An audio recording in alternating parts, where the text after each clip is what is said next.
स्थानीय का मुद्दा बड़ा उठकर आ रहा है मनासा। क्या इस बार नरेंद्र नाहटा नहीं होना, स्थानीय कोई भी आ जाए।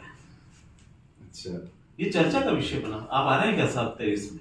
2023 में? ऐसा यहाँ के लोग कह रहे हैं। अब दोनों बातें कह रहा हूँ। आप एक तरफ आप कह रहे हो कि स्थानीय नहीं आना चाहिए, कांग्रेस के लोग ही कह रहे हैं। हाँ, और एक तरफ आप कह रहे हो कि मैं आ रहा हूँ। क्या लोग कह रहे हैं कि मैं आ रहा हूँ? मुझे तो नहीं पता, कमलनाथ जी को जवाब देना, इसका जवाब तो कमलनाथ जी दे सकते हैं, मैं तो नहीं दे सकता हूँ। लेकिन मैं 1985 में मनासा आया था जी, है। मैंने यहाँ करीब 6 चुनाव लड़े, 3 बार एमएलए रहा हूँ, 2 बार मंत्री रहा हूँ, मनासा के विधायक के नाते मंत्री बना हूँ। तो मैंने तो 1985 से मनासा आना कब छोड़ा? मैं पद पे रहा तो आता रहा, नहीं रहा तो आता रहा।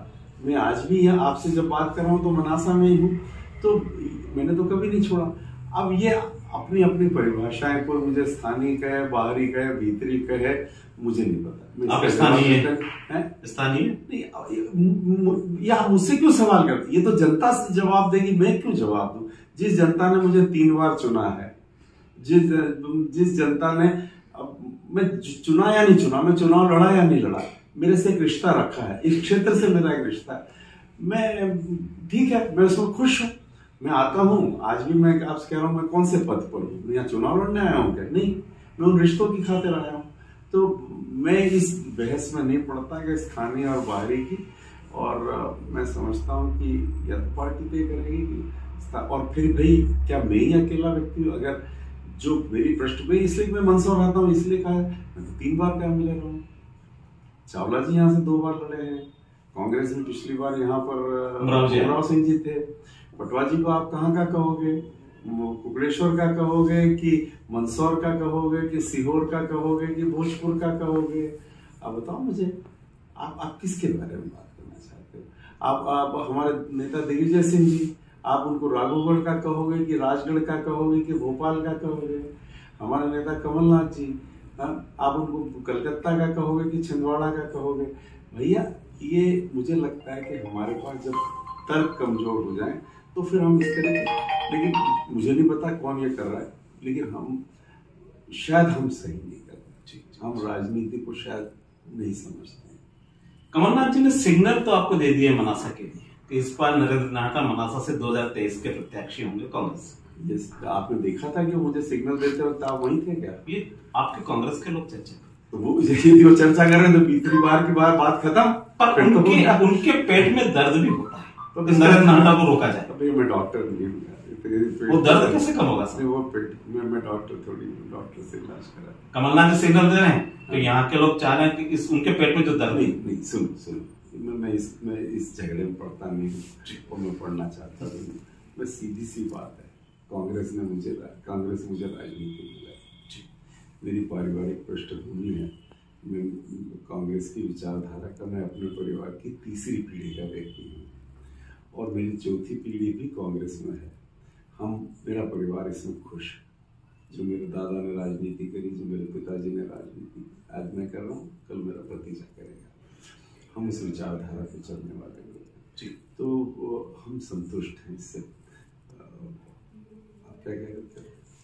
नहीं, मैं ये आपसे कह रहा था कि इनके पेट में दर्द होता है। इसको छोड़ो, एक और मेरा सवाल, एक और मेरा आपका सवाल। मैंने आपको बहुत सारी शादी पार्टी में देखा, भाजपा वालों से ज्यादा प्रेम आपका, भाजपा वाले आपके साथ बहुत फोटो खिंचा रहे हैं आज।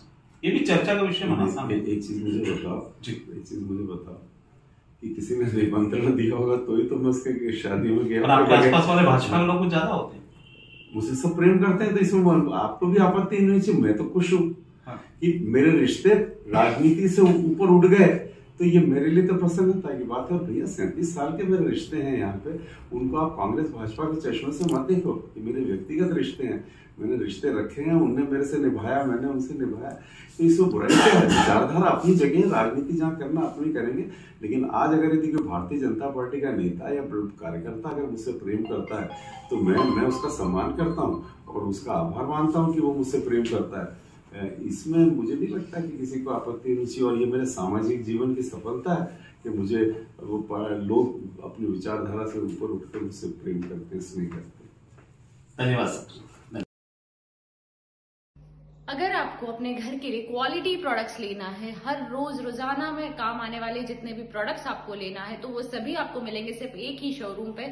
जी हाँ, उसका नाम है साईनाथ फर्नीचर, जो कि है मारू पेट्रोल पंप से थोड़ा सा पहले नीमच रोड मनासा में, जहां पर आपको घर में उपयोग में आने वाली रोजमर्रा की सारी चीजें मिल जाएगी। फ्रिज है, कूलर है, यहाँ पर बेडशीट है, बेड्स है, गद्दा है, चूल्हा है, मॉड्यूलर फर्नीचर है और भी कई सारे प्रोडक्ट्स हैं। तो एक बार विजिट जरूर करें साईनाथ फर्नीचर मनासा।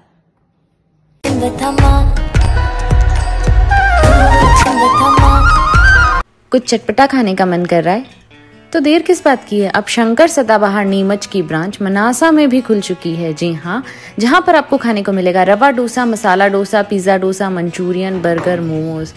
मेरे तो मुंह में पानी आ गया। तो अगर आप लोग भी खाने के शौकीन हैं और कुछ खाना चाहते हैं तो विजिट जरूर करें शंकर सदाबहार नीमच, जो कि है नगर पंचायत के नीचे मनासा। कैटर्स एवं कैटरिंग की सर्विस भी उपलब्ध है। स्टॉल हेतु भी संपर्क कर सकते हैं और शादी पार्टी के लिए भी ऑर्डर लिए जाते हैं। तो विजिट करें।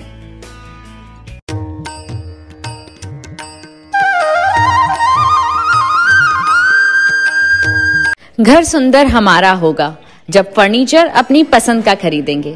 सब कुछ एक ही शॉप पर, new Vishwakarma Kala Kendra, Rampura road, state bank के पास, मनासा।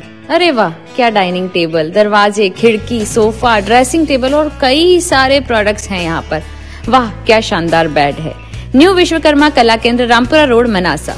पधारिए। प्रीमियम क्वालिटी की अलमारी भी यहाँ पर उपलब्ध है, तो जल्दी विजिट करें न्यू विश्वकर्मा कला केंद्र।